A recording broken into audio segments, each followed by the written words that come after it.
William Samoei Ruto, the Cabinet Secretary for Small Medium Enterprises, Honorable Wycliffe Oparanya, the Cabinet Secretary for Trade and Industry, General Mbadi from Uganda, the Principal Secretaries who are present here, Honorable John Sakaja, the Governor for Nairobi, my colleagues from the International Chambers of Commerce, being led by the Chairman of World Chamber Federation, my friend Rifat Kirolgu, the Chairman of ICC, Philippe Barin, and John Denton, the Secretary General of ICC, the Board of the Kenya National Chambers of Commerce and Industry, and the National Governing Council, the business delegates who are present here. Good morning. It is indeed a pleasure as Kenya National Chambers of Commerce here today to host the largest congregation of Chambers of Commerce leadership globally today. Welcome to this historic gathering of delegates who are firstly business people who are ready and able to seal deals, and secondly represent millions of businesses across the globe.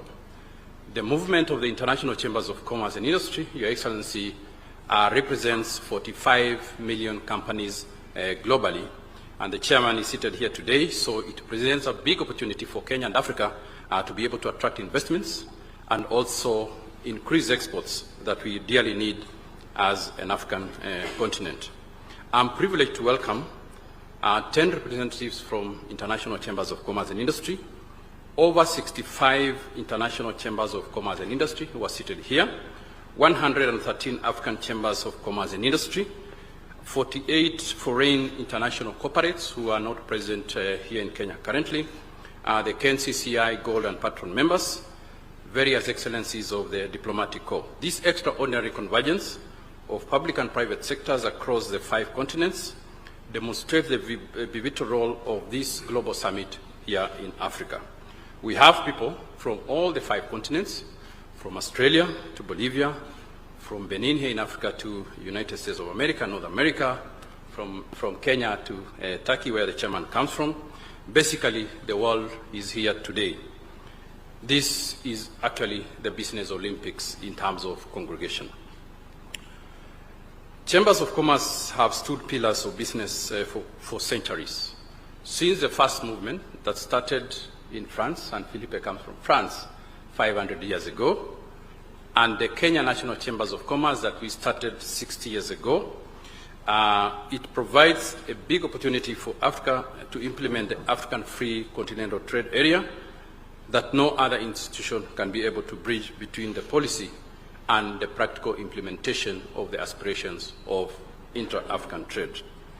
Our strength as Chambers of Commerce lies in 3 unique attributes. Firstly, our representation is breadth from micro, small, medium enterprises to multinational companies that embody authentic voice, diverse business communities. Secondly, our institution permanence. While governments change, Chambers of Commerce our relationships transcend political cycles, providing stability and long-term economic integration, as shown that the Chamber has existed for the last 5 centuries. The third practical expertise of the Chambers of Commerce translate policy frameworks into business realities, creating trust mechanisms and information flows that enable cross-border trade to flourish. Each chamber in this room today represents thousands of businesses eager to participate in Africa's economic transformation in the 21st century. Together, we form an implementation network that no other institution can match. This summit presents 4 goals today. We want to boost inter-African trade from 16% to 68% that we see in Europe, North America, and Asia. And the aspirations of FCFTA to reach 52% by 2030. The Chambers of Commerce, especially the African Chambers of Commerce here today, and there are 22 of them, presidents, that we shall be able to utilize this 2-day conference to be able to chart the way forward for African businesses. The second is to dismantle non-tariff barriers, Your Excellency, that cost $14 billion annually here in Africa. And third is to accelerate digital transformation. And as Kenya National Chambers of Commerce, we have the Center of Entrepreneurship, and we are in the process of digitizing 750,000 businesses across 12 countries in the Great Lakes region, where I'm the chairman of the private sector in this region.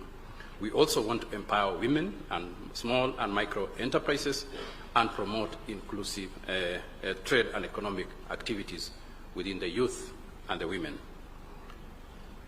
We know that Africa faces a big challenge. There is a financing gap of $100 billion annually.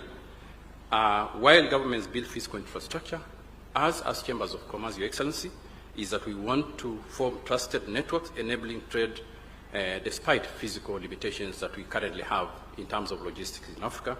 Second is to provide business intelligent information so that the SMEs and the medium enterprises can be able to trade across Africa and across the globe. And definitely the last one is dispute resolution mechanisms, which International Chambers of Commerce is known to be the best body to be able to solve any trade disputes. Full implementation could increase FDI by 155% of African Free Continental Trade Area and drive business to business spending to 4.2 trillion by 2030. That is approximately 130% of Africa's GDP. Each $1 million investment in manufacturing in Africa would create 170 jobs as opposed to only 10 that we do export raw materials and extractives here in Africa. And we have a big discussion on financing of SMEs here in Africa. Back home here, the Kenya National Chambers of Commerce and Industry has utilized a global network to be able to increase opportunities for Kenyan businesses. Your Excellency, we have opened in the last of 18 months 2 offices with our friends from Dubai Chamber. We have a liaison office there, and also from CCPIT China, we have opened an office. And in the last 18 months, we've been able to facilitate new trade worth $15 million. So this is the opportunity that this global movement of Chambers of Commerce provides. The Trade Support Institutional Chambers collect invaluable ground-level data on policy impact. Kenya National Chambers of Commerce and Trade and Intelligence Unit provides operational insights that transform advocacy for hearsay to evidence-based practical steps. We, as the African Chambers today, is that in the end of the 2 is to propose that the African Chamber of Commerce and Industry that we propose a permanent seat of the Chambers of Commerce at the African Union and institutional representation in the African Continental Trade Area. And I hope, Your Excellency, when you meet your peers at the African Union, this is what we are going to present during your next meeting. Distinguished delegates, we stand at the inflection of African point for economic transformation for the future. Let the chambers be the catalyst that turn integration policy into commercial prosperity. I thank you for your participation and commit to transform these discussions into tangible actions for the continental prosperity. Thank you very much. Welcome to Kenya.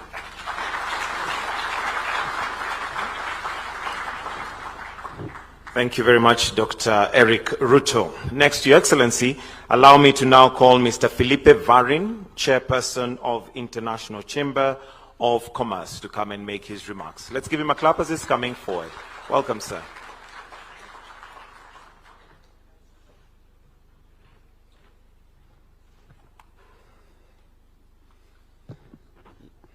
Your Excellency, Dr. William Ruto, President of the Republic of Kenya, Your Excellencies, Ministers, dignitaries from the Republic of Kenya, Republic of Madagascar, Republic of Mauritius, Chair of the ICC World Chambers Federations, dear Rifat, Secretary General of International Chamber of Commerce, dear John, Excellencies, friends, thank you for your hospitality and for hosting us today in Nairobi. And I'm happy that the World Chambers Federation Regional Summit for Africa takes place here today. The fact that the inaugural edition of the African Gathering of our Global Chambers movement takes place here in Nairobi is without doubt a great testament of the key role that Kenya plays in regional and global value chains. And I would like to echo the remarks by our Secretary General, John Denton, previously with you, President, and extends particular word of gratitude to the individuals who have greatly contributed to the success of this event. First, to Dr. Eric Ruto, President, and to Mustafa Ramadan, Vice President of the Kenyan National Chamber of Commerce and Industry. Their teams have been very instrumental in bringing this system together today in Nairobi. Second, to the great members of the ICC Executive Board, which I had the pleasure to chair, your commitment to making this summit a resounding success was particularly appreciated. A big shout out to Omolara Ololade Akani from Nigeria, to Patricia Zolantima from Democratic Republic of Congo, to Patrick Obatz from Kenya, and Mark Novitz from South Africa. As you know, today's gathering comes at a crucial moment for the global economy, characterized by mounting geopolitical tensions, fears of economic recession, fragmenting international trade, and so on. As our Secretary General has said, countries around the world, including African ones, are currently being hit by what the US has called the reciprocal tariffs, announced last week as part of the so-called Liberation Day. From my side, I hesitate on Liberation Day, right? Perhaps Inflation Day, Global Recession Day, don't know. You will choose. At ICC, we are obviously concerned by the increase in protectionism and the erosion of multilateral cooperation in trade. These phenomena, if they were to intensify, would have severe, long-term negative consequences, particularly for countries that do not currently enjoy a high level of integration into global value chains. And we have released recently a study that shows that a full breakdown of the rule-based multilateral trade system with WTO would result overnight in a 33% drop in developing countries' merchandise trade. 33%. A permanent GDP loss of 5%. And for some sub-Saharan African countries, the consequences of a system collapse would be also dire, to even contemplate with export reduction by more than 42%. But against this backdrop, we see an opportunity for Africa to play an important leadership role in revitalizing global trading system. And we are discussing with you, President, before this meeting, to the benefit of the continent and the world at large.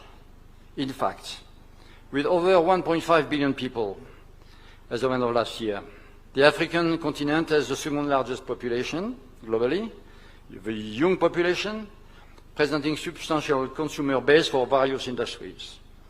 Nigeria with 230 million people, Ethiopia with more 120, Kenya plays the lion's share of the African population base. And the combined GDP is approximately $2.8 trillion in 2024. In addition, the rapid urbanization in Africa creates opportunity for business in urban areas, in consumer areas, infrastructures, developments. And similarly, and you know I've been very personally involved in it, on the critical raw materials. Africa-rich natural resources, including these critical materials, contribute significantly to several economies in the continent and can definitely attract much more foreign investments. But to fully realize Africa's potential, greater efforts need to be undertaken. On the one side, to increase regional trade integration. On the other side, to foster companies' participation, African companies' participation in global value chains, particularly SMEs. So on the first front, intra-regional trade in Africa, it remains the lowest among the world today. So this partially owes to the fact that Africa has very intra-regional non-tariff barriers, such as, you know, red tape, custom clearance, procedures, and these barriers produce effects in terms of unrealized trade and economic growth potential that are similar to those of the tariffs imposed by external players to African countries. And in this context, the initiatives like the African Continental Free Trade Area, they appear to be very promising. This FTA has the potential to create the largest free trade area in the world in terms of number of participating countries. And moreover, the estimates show that by 2035, implementation of this FTA could contribute to lifting 30 million people from extreme poverty and 68 million people from moderate poverty across Africa. So ICC stands ready to continue to contribute to support African countries, individually and collectively through these trade agreements, with advanced trade facilitation. This includes the ICC co-led Global Alliance for Trade Facilitation, through which nearly 20 projects have been so far conducted in Africa with the aim of streamlining cross-border trade procedures, for instance. They also include the Digital Standard Initiatives, which is about digitalizing trade of goods. We have today $17 trillion globally. And this is a very important element for the SMEs to access global value chains. But also more traditionally in our certificates of origins, at the time where the local content becomes increasingly important in free trade agreements, they are likely to facilitate the cross-border trade. So this is one area. The second front, which is the full potential of increasing SMEs' access to international value chains. This is particularly key amidst ongoing international trade dynamics, as you know, with some markets like the United States becoming increasingly harder to access in the face of sweeping tariffs. But just have in mind that the imports to the US are only 13% of global imports in the world. So there is remaining place for 87%. And there are promising markets for African exports. And for ICC, we have put in place a comprehensive tool called the one-click platform. I will not make the demonstration now, but it allows every SMEs everywhere in the world to access to the content of knowledge of ICC in a pretty friendly way, and it will be even more friendly next year with development of AI. This would allow SMEs to have seamless access to the full suite of ICC products. Moreover, we are ready to disseminate ICC expertise and knowledge to build the export capability of SMEs in partnership with the 4 African chambers that are affiliated to the ICC Center of Entrepreneurship in Ghana, Morocco, Kenya, and Nigeria. We have already trained African SMEs on effective ways to trade internationally. Excellency, ladies and gentlemen, allow me to conclude. ICC is firmly committed to working with individual African countries and Pan-African organizations to ensure that the full potential of the continent can be fully realized, in line with the objectives set forth in the Agenda 2063, the continent's blueprints to sustainable development. We are particularly proud of our deepening collaboration with the African Union, its development arm, the New Partnership for Africa Development, and other regional organizations that promote the country's development, such as the African Development Bank, the United Nations Economic Commission for Africa, and more. We are equally proud of our strong presence over the African continent, as testified by our currently 9 national committees, 52 chambers involved in our World Chambers Federations, among them the 4 chambers which are affiliated with the Center of Entrepreneurship, and 6 African nationals who sit on our executive boards. We stand ready to work with every single one of you to expand our footprints to the benefits of the continents and the world at large. And this in the fulfillment of the mission upon which ICC was established more than 100 years ago, that is to promote peace, prosperity, and opportunities for all through open trade and investment system. We are going through turbulent times. We have now to revitalize multilateralism. And this is in this way that ICC can work to bring together among the 87% of the countries which are not on the export to the US, 87%, and we will bring together a new way of thinking to the new multilateral trading system. Thank you very much, and thank you for your cooperation.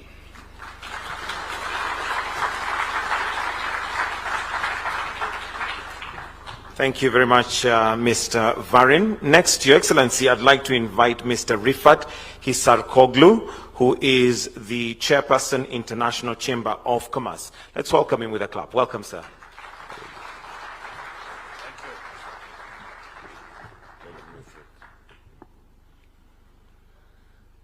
His Excellency, President of Kenya, William.Ruto, Honorable Ministers, dear guests, ladies and gentlemen, thank you for joining us at the first WCF Africa Summit here in beautiful Nairobi. It's a great honor to be with leaders and business people from Africa and continent full of energy, hope and talent.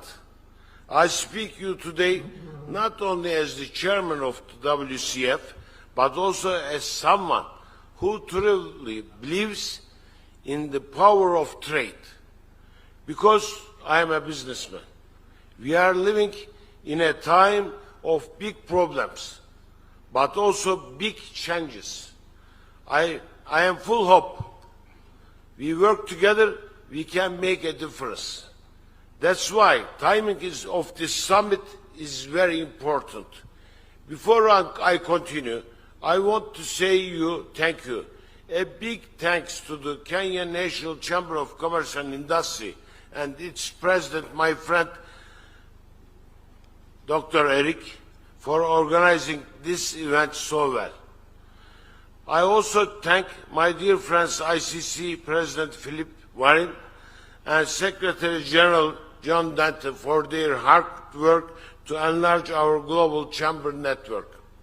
And of course, thank you to President Dr. William.Ruto for being us today. Dear guests, let us start with a serious truth. Around the world, protectionism is rising. Not long ago, US President started high tariffs called Liberalization Day tariffs.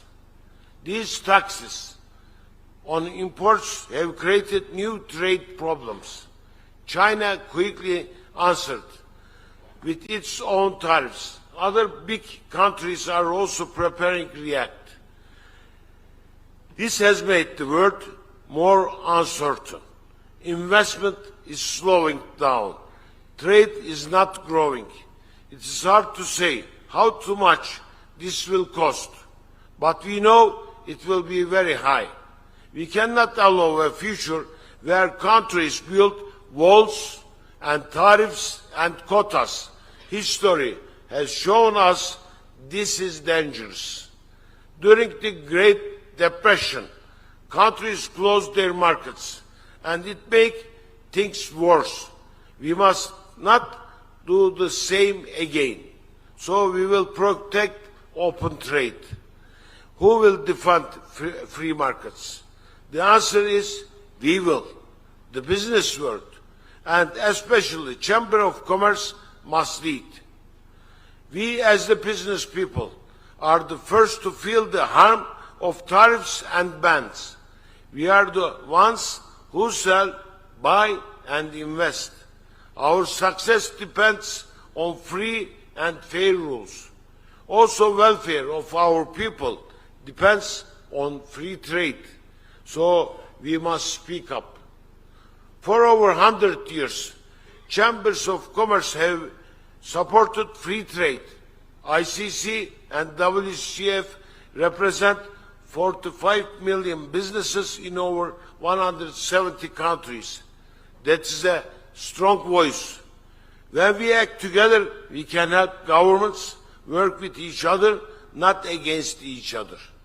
If governments build walls, we, the business world, will build bridges. We will keep trading, investing, and working together, we will keep our connections strong even when politics try to break them. 100 years ago, after World War I, business leaders created the ICC.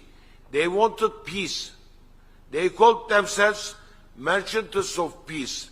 Their motto was world peace through world trade.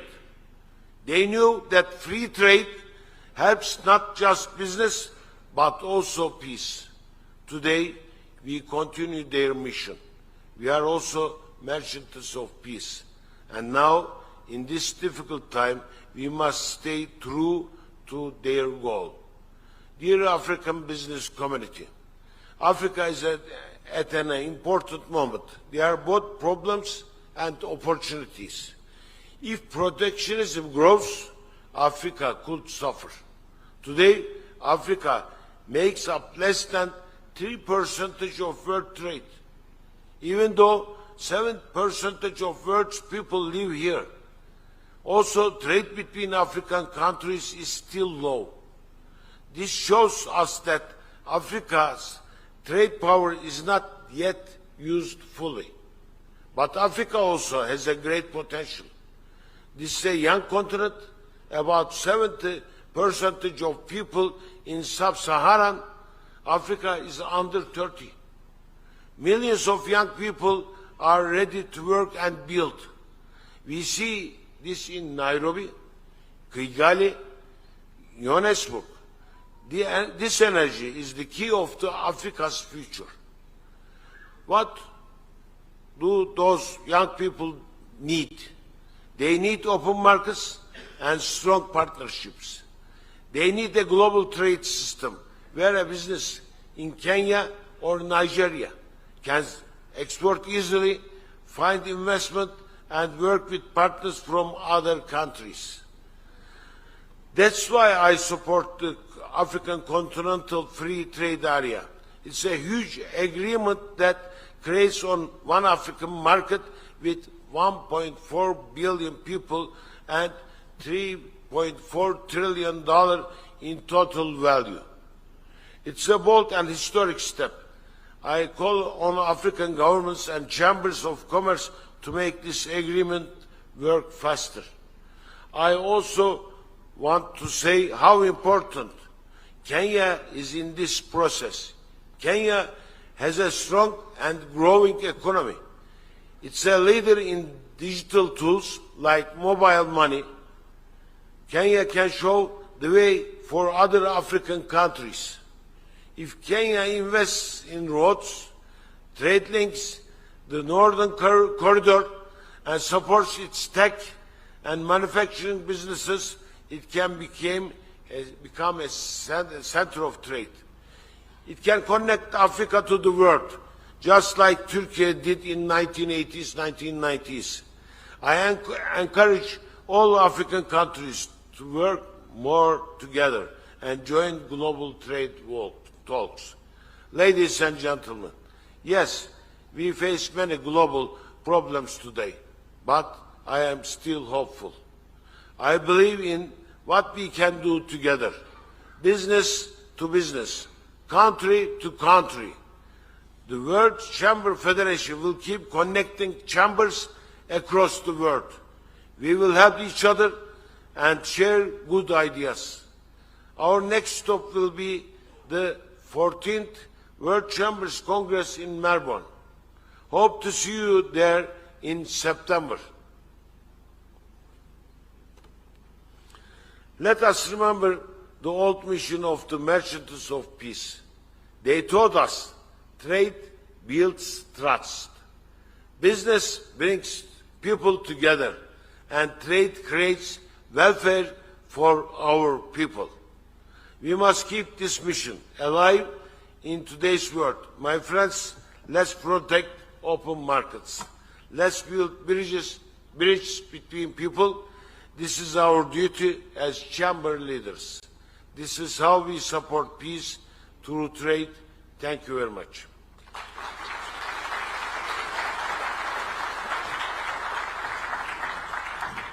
Thank you very much, sir. Next, allow me to invite the Governor of Nairobi County, His Excellency Johnson Sakaja, who will in turn invite the Cabinet Secretary for Ministry of Cooperatives. Tupigie makofi tafadhali. Welcome, Governor.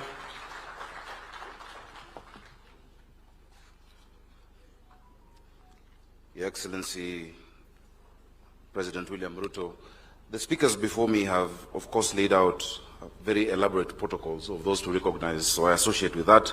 Ladies and gentlemen, distinguished delegates, I am delighted to welcome you all to Nairobi and to be your host. On behalf of the people of Nairobi, welcome. Nairobi is truly honored to host the inaugural WCF Africa Summit 2025, and I am proud that you, Africa's leaders in business and policy, have chosen us, and for a matter of such moment, you're here to reflect with us on the continent's future. Karibuni and feel at home. I want to start by thinking about our beginnings, our policy and our hopes. As always, if we know where the journey began, we know better where it might end. We are at a moment, and I'm glad the chairman has just expressed some of the stark realities that we have. You know the statistics. In 1950, 22% of the world's population was in Europe. By 2050, there'll be 7%. But in the same 1950, Africa only had 7% of the global population. In 2050, 1 out of 4 people will be in Africa. Now, 65% of those to 70% are going to be in cities. It is just 25 years from now. The Economist on January the 11th, an article by John McDermott said that with current trends, 80% of the world's poor will be in Africa by 2030, up from 14% in 1990. It is obvious. With what the chairman has just said, with 3%, only 3% of the world trade coming from Africa, we must do something about it. And so that is why I'm happy that for the next 2 days, you as business leaders, policy makers, are going to have these conversations that are critical and that are monumental. This is the right moment for those conversations. Now, it will be remiss of me to have you here without saying a little bit about Nairobi and what we're doing. I must sell my city. Nairobi has long been a hub of innovation and commerce on the African continent. This city is home to thousands of startups, tech incubators, and creative entrepreneurs, all pushing the bounds of the possible. Just like Africa, this is a young city. Our median age is 19. Not far from here, you'll find innovation hubs and tech parks where young people, men and women, are developing fintech solutions, health tech applications, and new business models to meet everyday challenges. We in Nairobi have embraced this spirit of innovation and working very closely with the national government. For instance, we have partnered with the private sector players to establish community innovation centers that provide youth with internet access, training, and mentorship opportunities. We are very glad that our president is keen on the digital superhighway, and we're taking advantage of that. We believe, and I'd love to make the case to you, that local governments are vital for nurturing talent and enabling innovators. When they do, our cities on the continent, from Nairobi to Lagos to Cape Town to Kampala, contribute directly to the broader national and continental goals of digital transformation for growth. As a city, our story is one of integration and connectivity. We are a melting pot, attracting people from every corner of Kenya and of Africa, and these days more than ever before from right around the world. We have been gifted by location. God has given us that gift. In, I think, 8 hours you're in Turkey, if not less. In 5 hours you're in Dubai. In 8 hours you're in London. But we need to do more with us as Africa, on the African continent. Our diversity is our strength in Nairobi and in Kenya. It has made this city a cosmopolitan commercial capital with more than 100 multinational companies, African or East African headquarters located in Nairobi. Those companies are helped and they're buoyed on in their tasks by an army of eager and innovative young Nairobians. I must make a case for you to also invest in Nairobi and to set up your companies. We have become a natural melting point and meeting point for East African trade because of our logistics and infrastructure, like the Jomo Kenyatta International Airport and the Standard Gauge Railway, links us to global and regional markets. Under the Africa Free Continental Trade Area framework, Nairobi is poised to serve as a keynote in the Continental Trade Network, a place where traders, financiers, and industrialists shall connect. As governor, I am focused on enhancing this connectivity even further, improving our road networks in partnership with His Excellency the President, expanding public transport, and planning for smart city initiatives that leverage technology to improve mobility and services. One area that I want to highlight is the importance of public-private sector partnerships in urban development and service delivery. We are ready for business as a city. We have bankable investments for your companies to look at. Our growth has outpaced our public resources, and so collaborating with the private sector is critical and essential for building and maintaining the infrastructure necessary for a modern, competitive city. We have had successful PPPs in sectors like waste management and energy, and we're exploring more models for affordable housing, a pressing need given our expanding urban population. By engaging businesses in these projects, we not only intend and not only are doing that, we are tapping into finance and expertise, but also the solutions are effective and they're more innovative. This summit's emphasis on sustainability resonates with our approach. Our PPPs for urban transit, for instance, aim to introduce greener buses and a commuter rail powered increasingly by clean energy. If you set up camp in Nairobi, your carbon footprint will drastically be reduced, and we know our prerogative on climate action. 93% of the energy in Kenya is renewable, 93%, a mix of hydro and geothermal energy. And so you as a business will be able to reduce your own carbon footprint. We recognize that as we grow economically, we must protect our environment and improve our quality of life. Recently, Nairobi joined the C40 Cities Network to collaborate with other global cities on climate action. We have launched an ambitious campaign together with the President again to plant millions of trees within the city to increase green spaces and mitigate urban heat island effects. And we're rehabilitating our rivers like the Nairobi River, the Ngong River, and the Madare River, which is not only an environmental project, but also an economic one, as clean riverfronts are spurring new businesses and recreational areas. Additionally, we're enforcing regulations on air pollution and promoting the adoption of electric vehicles by setting up pilot electric vehicle charging stations around our city. Our vision is to transform Nairobi into a truly green city that sets an example for sustainable urban living in Africa. Crucially, inclusivity is at the heart of Nairobi's development agenda. A city's progress is meaningful only if all residents feel its benefits. And I think you could say the same about your businesses. We have programs targeted at empowering women and youth in business, such as the Nairobi Women in Business Initiative, which provides training and small grants to women entrepreneurs in informal settlements, and youth talent programs that connect young innovators to angel investors.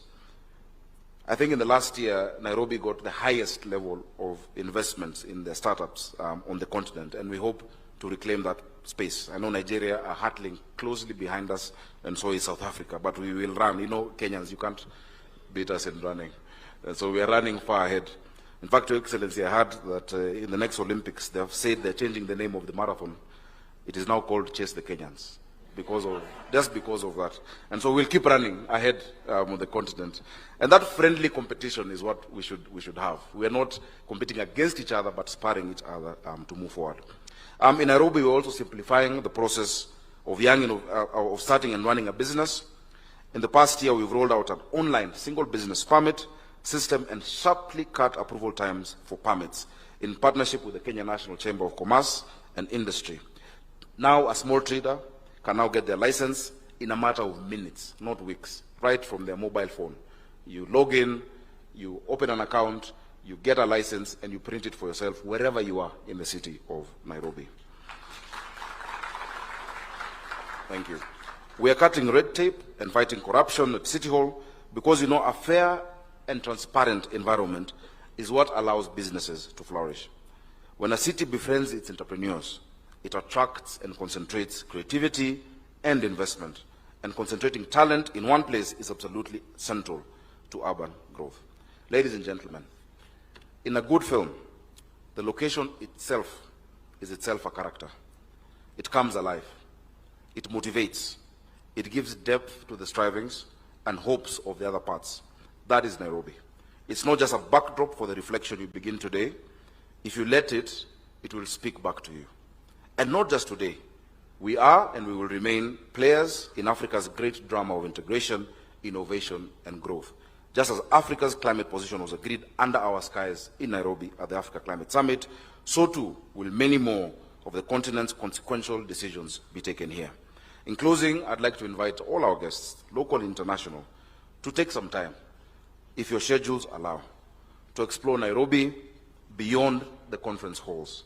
Meet our entrepreneurs at the Nairobi Innovation Week Expo that is happening this week.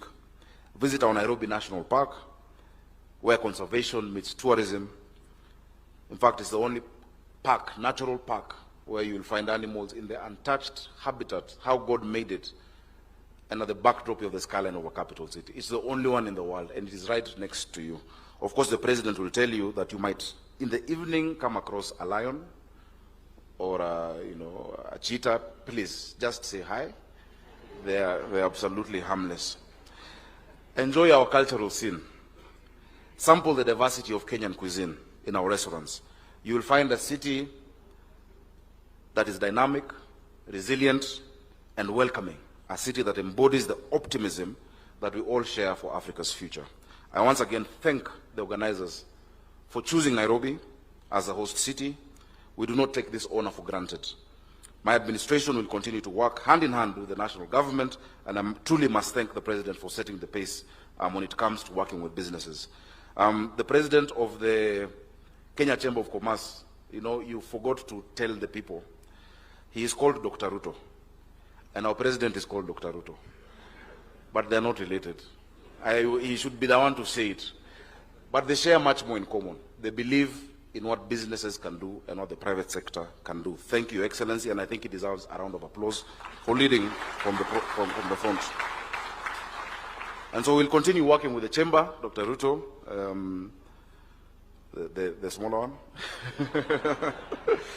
and with international partners to ensure that the ideals discussed here are implemented for the benefit of our citizens. Together, let us make Africa's global future a reality, one city, one community at a time. Enjoy your stay in Nairobi. Thank you very much. Allow me to invite the Cabinet Secretary, Wycliffe Oparanya, who will also recognize other government officials present here. Let us give him a round of applause as he comes up.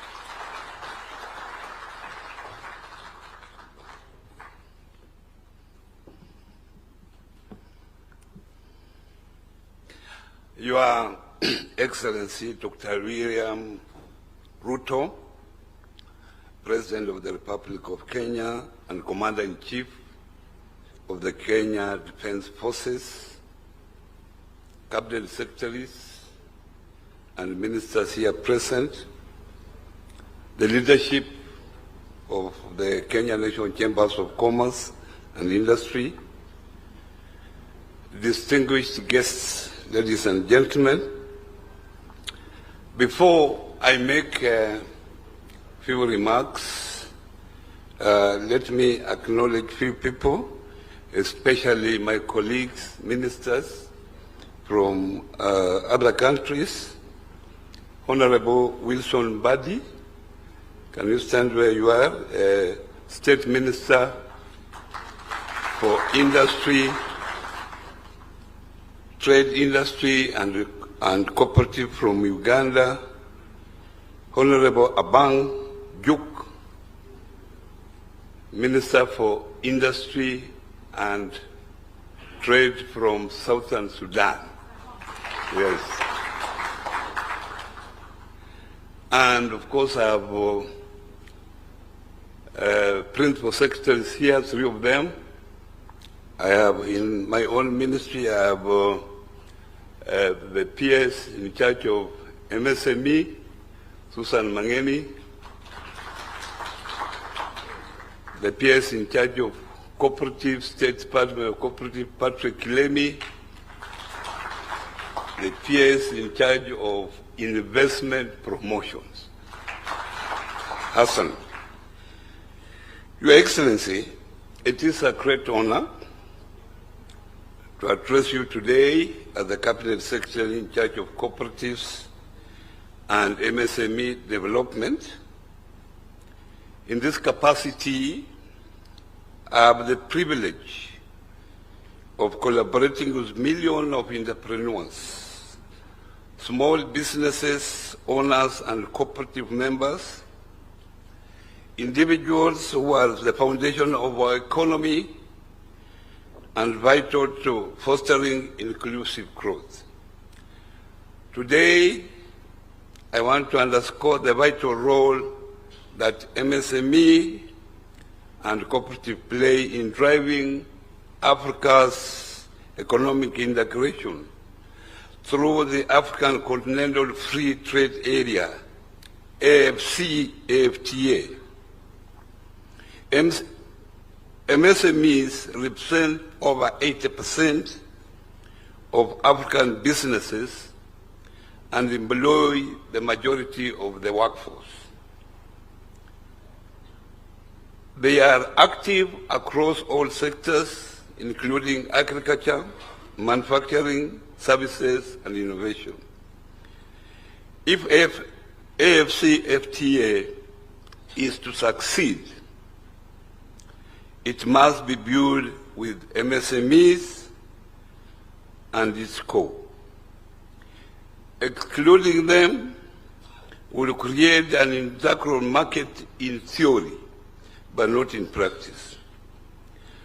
Cooperatives are a powerful tool for inclusion across Africa. They help MSMEs to scale up, access market, and pool resources.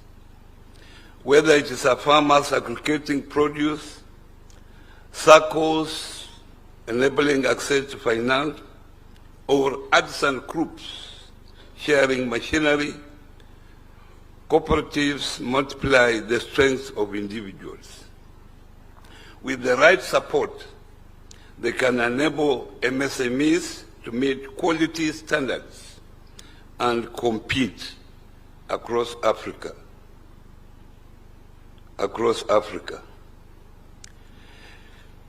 At a continental level, we are learning from our peers and contributing the African Union drive for the Pan-Africa MSME strategy, including plans for continental-wide MSME financing facility.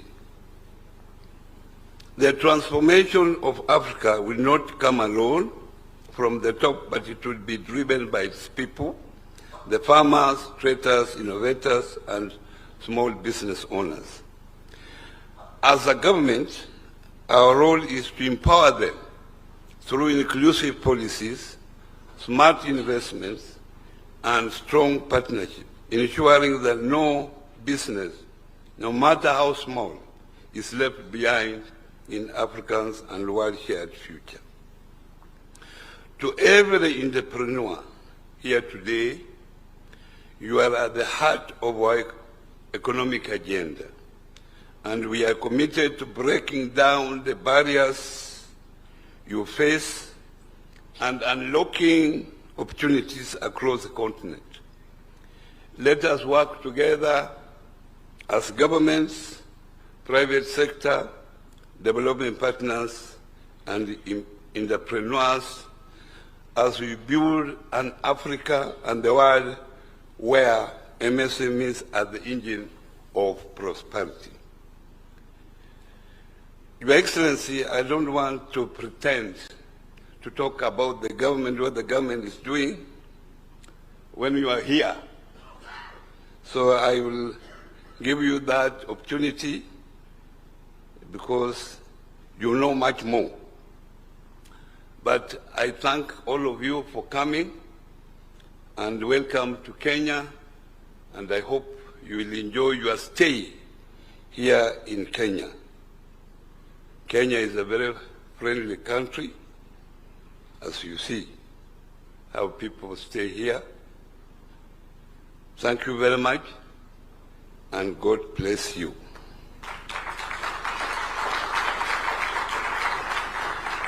It is now my honor to invite His Excellency, the President of the Republic of Kenya,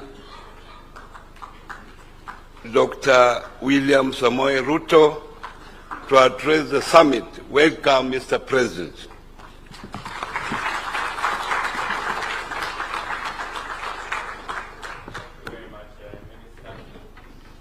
Ladies and gentlemen, you may take your seats. And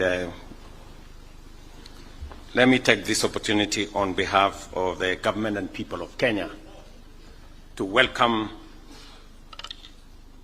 all the distinguished participants, the chair of WCF, the chair of ICC, our own Chamber of Commerce, captains of industry, ladies and gentlemen.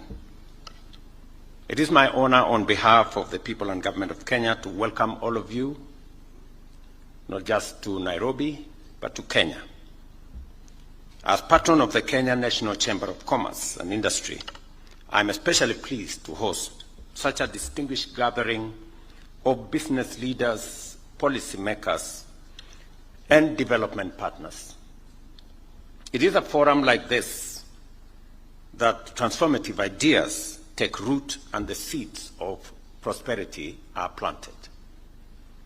We meet at a time of intensifying global disruption and uncertainty. The effects of post-pandemic recovery, shifting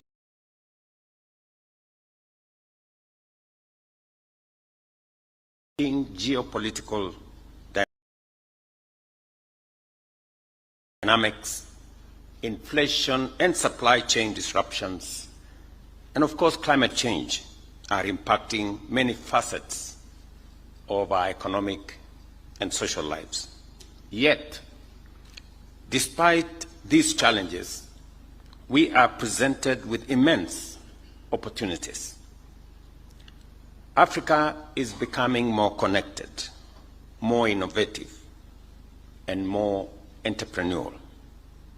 Our success will depend on how prepared and committed we are to embrace this fast-changing future. And I want to thank all the other participants from across the globe for making this very important step to host this first ever summit in our part of the world. Among the world's regions, Africa has every reason to be optimistic. Our potential is undeniable. We are the world's youngest continent, home to a growing population of well-educated, highly skilled young people.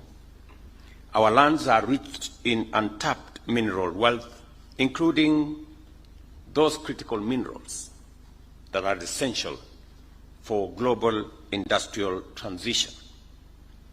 We also possess the largest areas of uncultivated fertile land and the first reserves of renewable energy.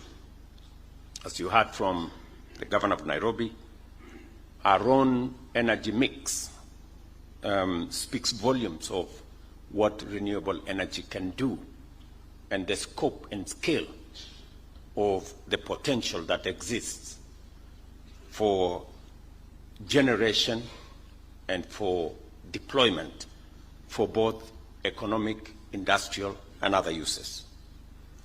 This is a historic opportunity for Africa because we are the world's clean industrial hub, and encouragingly, we are rising to the occasion of actually appropriating that position.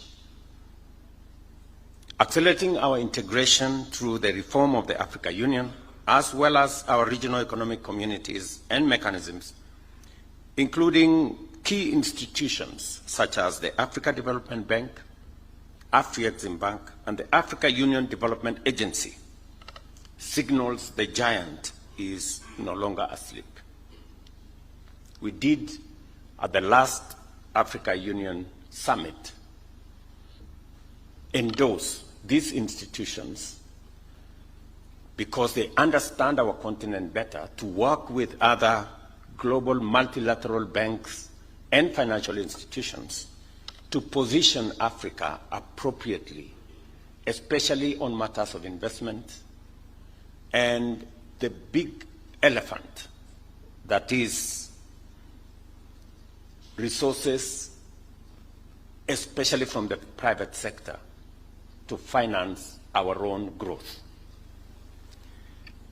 The expansion of modern transport and communication infrastructure also shows that we are preparing for a predictable and prosperous future.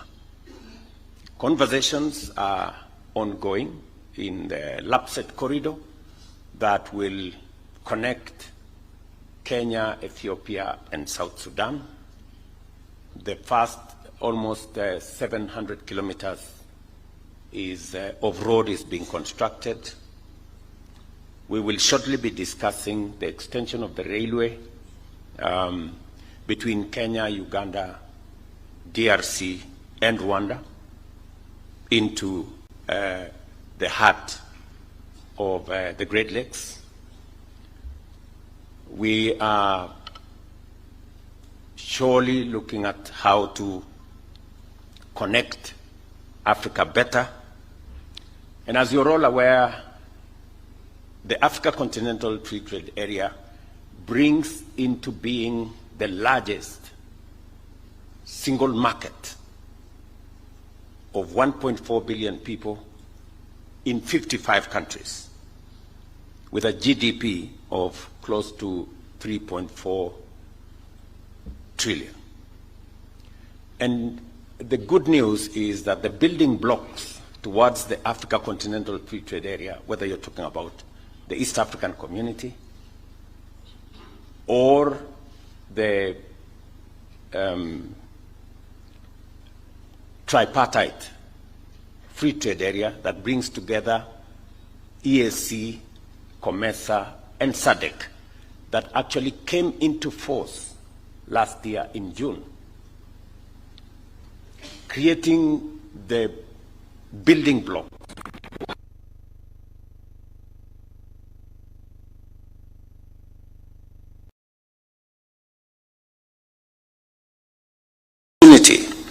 for business, for investment, and for trade. Chambers of commerce are indispensable because they bring a proactive and solution-oriented perspective. Thus, the Kenya National Chamber of Commerce and the World Chambers Federation serve as vital bridges between government and enterprise, helping businesses navigate risks, unlock opportunities, and expand into global markets. Their advocacy and support are empowering local entrepreneurs to think globally and act boldly. In Kenya, we fully embrace this transformation, and in 2022, 41% of our exports were destined for African countries. Our manufacturers and tech startups are expanding across the region, demonstrating our strong conviction that Kenya's and Africa's economic fortunes lie in intra-African trade and cooperation. We all are aware of the geopolitical situation in the world, but there still exists greater opportunity for us in this continent, even as we work on mechanisms to leverage networks into global trade networks. We still have a bigger opportunity in intra-Africa trade. And the realization by policymakers like myself that that is where the real future lies is a very welcome development, because it's now becoming more obvious that even as we look to trading with the rest of the world, there is a present and real opportunity in trading within the African continent, which is within our power. We can make decisions for what happens in this continent.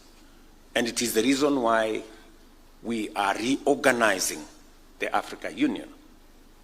We are reforming the institutions of the African Union so that it becomes a fit-for-purpose mechanism for us to unlock the potential of this continent first, even as we look at what we can do with the rest of the world.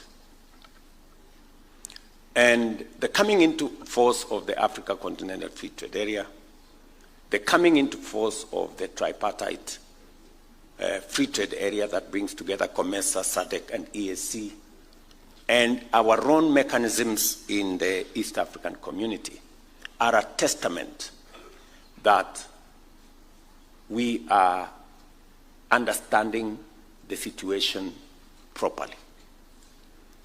So even as other mechanisms are being rolled out by others to do what they think works best for them, we also must think about what works best for us. And we can then have a conversation of equals at some point. And therefore, we are keen on working with institutions like the business institutions here for us to be able to have greater understanding and working together towards a win-win outcome. As we discuss the opportunities that Africa presents, from the young continent that we are, to the mineral resources that exist in this continent, to the energy potential and resources that exist in this continent, as we discuss those opportunities, it is very important for us as a continent to realize that these opportunities can be unlocked better if we spend more in sharpening our human capital. And that is why Kenya, for example, is spending $5 billion every year on education, because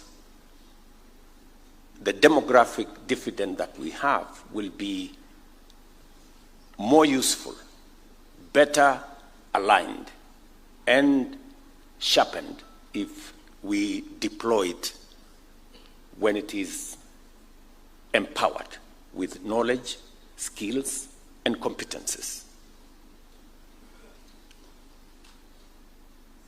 We're spending 30% of our budget on making sure that our young people acquire knowledge, acquire skills, and competencies that make them not just a Kenyan workforce, but also a globally competitive workforce. Deploying also in a space of social services, including health, becomes a major component for young populations like the one we have. And it is the reason why we are also deploying enormous resources on matters to do with health, especially our focus on universal health coverage. And this is all in line with where we think the continent will be going. And just for the record, we're not focusing just on the assets that we have as a continent. These assets must give us value. The continent of the past, where Africa was a source of raw material, is going to change. It is bound to change. And it will change, because our populations are better informed, Our young people have more knowledge. Our governments are getting more democratized. And therefore, Africa is going to be looking at partners who will work with us on unlocking this potential, but not just unlocking the potential, but also unlocking the potential for value addition, for processing, creating local jobs, and creating wealth and value from the assets that we have. That is the future we are looking at as a continent. And we will be, with much more clarity, and much more intentionally, be working with partners who can work with us to unlock this potential. It is the reason why, for example, Kenya is investing $1 billion in our special economic zones with the Afri-Exim Bank. Because in our special economic zones, we can add value to our leather industry, we can add value to all the other agro and other industries. And it is in that context that we are looking at partnerships going into the future.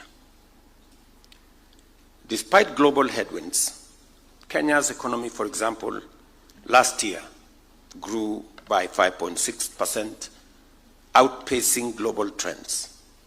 Key sectors like agriculture, services, and manufacturing are rebounding. At the grassroots, micro, small, and medium enterprises are the backbone of our economy, employing over 80% of our people. Their main constraints being limited credit, infrastructure gaps, and climate risks are in truth opportunities waiting for innovation and smart investment.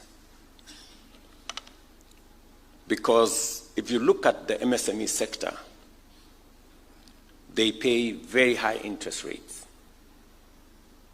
yet they still make money. If there was financial innovation that has products, like we tried with the Hustler Fund, it's amazing how Hustler Fund today, despite the fact that it has no collateral, up to 90% repayment is happening. You would expect that a financial product that has no collateral and therefore individuals would have no incentive to pay back. But they are paying back because they see the value of the low interest they get in that product. And that is why repayment is all the way to close to 90%. And these are innovations that can be rolled out, scaled up, and we are looking at partners who can work with us to be able to access more credit innovatively to the private sector. As part of our bottom-up economic transformation agenda, we are focused on uplifting those at the base of the economic pyramid.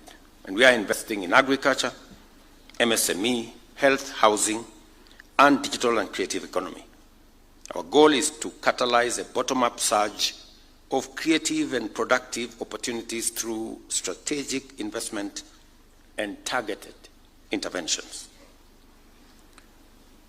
We have made remarkable progress in digitizing government services. 20,000 government services have been digitized, streamlining business registration and launching the Unified Business Permit in Nairobi, as the governor said, with more counties set to follow. Our investments in infrastructure, from railway, highways, and border posts to markets, fiber optic networks, and renewable energy, continue to support enterprise and economic growth. Devolution is a powerful force for bottom-up transformation. And county governments have and continue to play a crucial role. Together with the devolved chapters of the Kenya National Chamber of Commerce, counties must champion pro-business reforms, eliminate bureaucratic bottlenecks, and support local entrepreneurs. To encourage this, we are developing a county ease of doing business index to drive healthy competition, accountability, and progress. Whether we look at Kenya or any other African country, the signs are clear. Africa's future is bright. Through collaboration, investment, good governance, private sector innovation, and a reform-driven approach, we are ready for takeoff. In this journey, chambers of commerce will play an increasingly critical role. Kenya, for its part, is committed to remaining open for business, regionally engaged, and globally ambitious. Let us therefore move forward with shared purpose to unlock Africa's vast potential.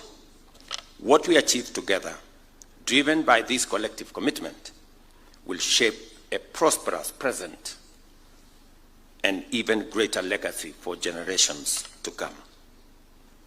Ladies and gentlemen, I know that there will be intense engagement by the different actors, business people, chambers of commerce, leaders of industry in this two-day event.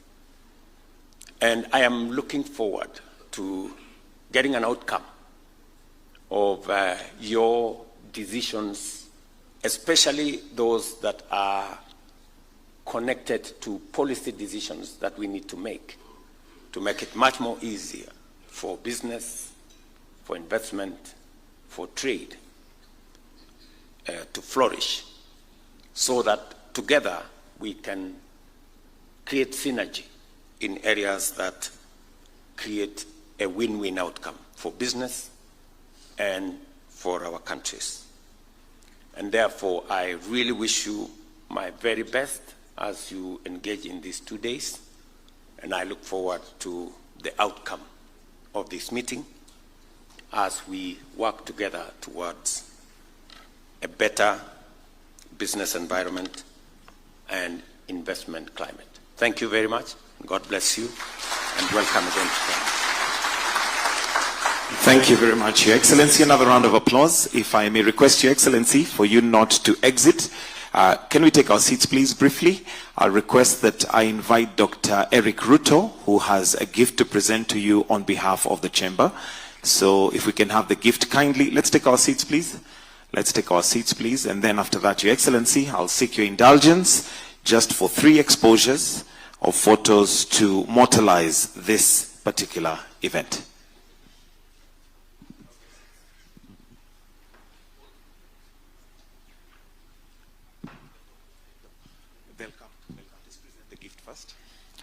So the presentation of the gift.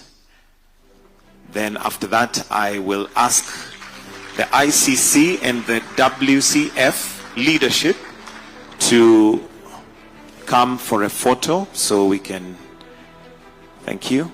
And let me also ask the KNCCI board to kindly come on this side so that immediately after this photo, you'll be next. The KNCCI board to kindly come on this side of the stage.